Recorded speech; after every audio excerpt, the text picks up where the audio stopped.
धना सेठों को सरकार द्वारा धनवान बनाया जा रहा है और गरीब थाली पर टैक्स लगाया जा रहा है। जी हाँ दर्शकों, आपको बताते चले कि आज़ादी के बाद पहली बार सरकार द्वारा जो है खाने पीने की वस्तुओं पर टैक्स लगाया गया है, जिसके विरोध में लगातार कांग्रेस पार्टी के कार्यकर्ता जो है सरकार को घेर रहे हैं। इसी कड़ी में आज जिला कुल्लू में भी प्रदेश कांग्रेस प्रवक्ता राजीव किमटा ने पत्रकारों को संबोधित करते हुए कहा कि पहली बार आज़ादी के बाद इस तरह का टैक्स जो है खाने पीने की वस्तुओं पर लगाया गया है। ऐसे ही जो आम जनता है महंगाई से काफ़ी त्रस्त चल रही है और अब जो आटा चावल पर भी टैक्स लगाया गया है, ये कहीं ना कहीं जो है भाजपा सरकार की नाकामी को दर्शाती है। इस तरह से इन्होंने आज हिंदुस्तान के इतिहास में पहली बार होगा कि जब आफ्टर इंडिपेंडेंस की खाने के ऊपर टैक्स लगाया था। 1955 में एक एक्ट लाया था कांग्रेस ने, उसमें ये लिखा गया था कि जितने भी एसेंशियल आइटम्स में चाहे फूड ग्रेन्स है, चाहे तेल है, चाहे और पदार्थ है,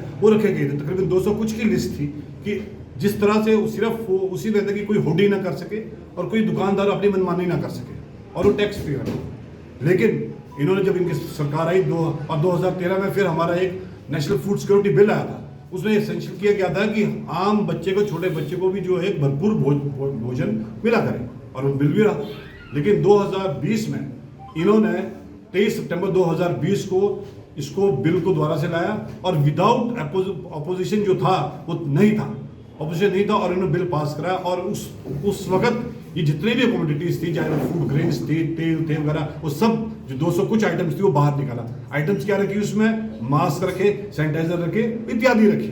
ठीक है, वो भी रखने चाहिए क्योंकि आज की डेट में जिस तरह से कोरोना का हिसाब चला हुआ है तो वो भी होने चाहिए थी, होर्डिंग ना हो। लेकिन अल्टीमेटली जो आपका भोजन है, भोजन तो नेसेसिटी है, वो चाहे अमीर है, चाहे गरीब है, चाहे कांग्रेस है, चाहे बीजेपी है, चाहे काला है, चाहे सफेद है, सभी के लिए एसेंशियल है। लेकिन इन लोगों ने उसे निकाला और उस पर आज 5% जीएसटी लगा दिया।